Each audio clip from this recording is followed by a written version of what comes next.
The Silence of the Stones, Gaza War 20 and 25, the city that became a graveyard of home. This was a neighborhood. These were not just streets, they were the arteries of a community. The air here was once filled with the sound of children playing, the call to prayer, the scent of morning coffee and baking bread. Now there's only silence, a silence so heavy it has a weight of its own. Welcome to Gaza Stories Never Told. Today, we are not just showing you destruction, we are listening to the silence. We are reading the stories etched into the shattered bricks and the vacant land. This isn't just debris, this is a library of lost lives. Every one of these shattered concrete blocks was once part of a home, a shelter, a sanctuary. It held a family's dreams, their arguments, their laughter, their secrets, a lifetime of memories, flattered down to the ground. This is the face of the Gaza devastation. This is what it means when we say a place has been wiped off the map. We see the Gaza destruction in the news, a fleeting headline, but we don't feel the texture of it. We don't see the personal treasures ground into powder.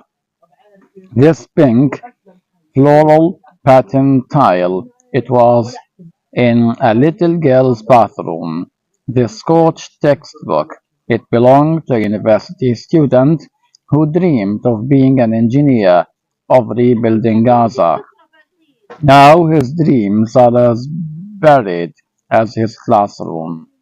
This is the direct result of the Gaza War 20 and 25, a continuation of a cycle of violence that has left this land scared.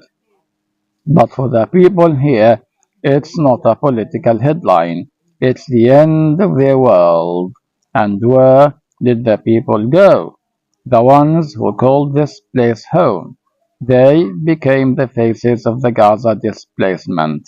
They joined the river of humanity, carrying whatever they could salvage.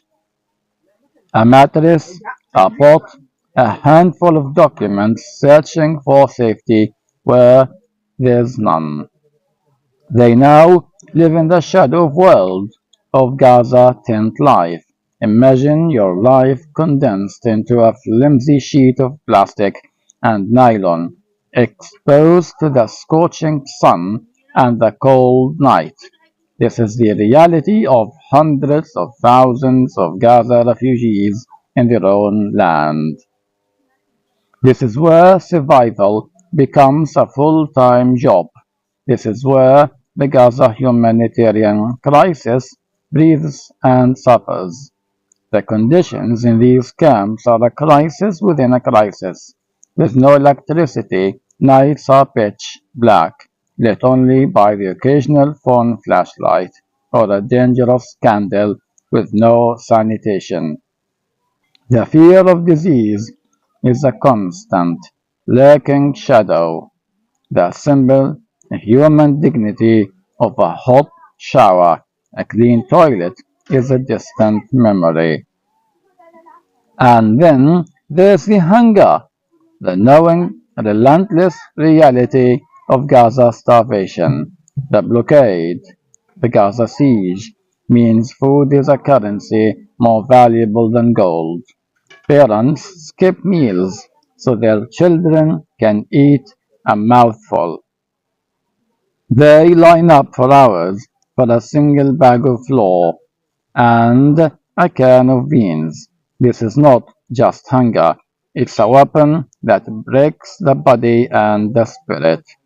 This is life in Gaza war. It's not just moments of bombardment, it's the endless, agonizing aftermath. It's the daily calculation.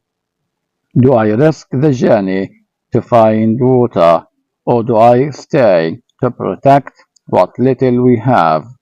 Do I use my phone battery to look for news, or to provide a moment of light for my terrified child? These are the Gaza suffering stories that never make the headline. The story of the father who cannot protect his family from the cold. The story of the mother who cannot find milk for her infant. The story of the child who no longer remembers what it's like to sleep in a bed. Let us bring you one of these stories. Let's call him Yusuf. Every day, Yusuf comes back to the spot. He sits on the stones that were his living room. In his hand he holds a single rusted key. This key, it's not just a metal, it's a key to a door that no longer exists. It's a key to a life that's gone. He sits here amidst the Gaza wreckage and remembers. He remembers his wife, who loved to fill this space with the smell of thyme and olives. He remembers his sons, who are now scattered, trying to survive. This key is his tether to a past that has been erased. He is a guardian of a ghost. And then there are the children. What future is being written in their minds? Their playgrounds are ruins. Their classrooms are dust. They draw pictures, not of houses and trees, but of tents and explosions. The voices from Gaza are often their silent whimpers in the night, their drawings in the dirt, their games of finding shelter. These are the Gaza war stories that will shape a generation. So when you see these images of Gaza under siege, do not look away. Do not become numb. Behind every pile of rubble is a person like Yusuf.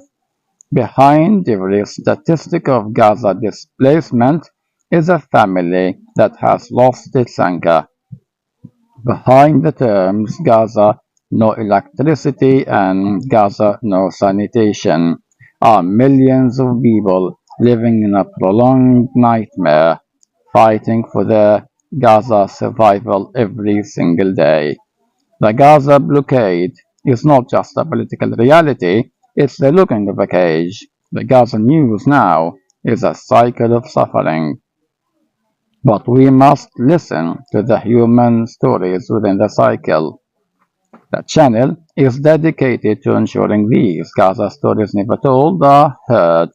We bear witness to the pain, but also to the incredible, unbreakable resilience of the human spirit.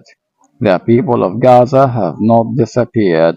They are there in the tents, amidst the ruins, holding onto their keys and their memories, waiting for the world to not just see their suffering, but to act. They are waiting for the silence to be broken.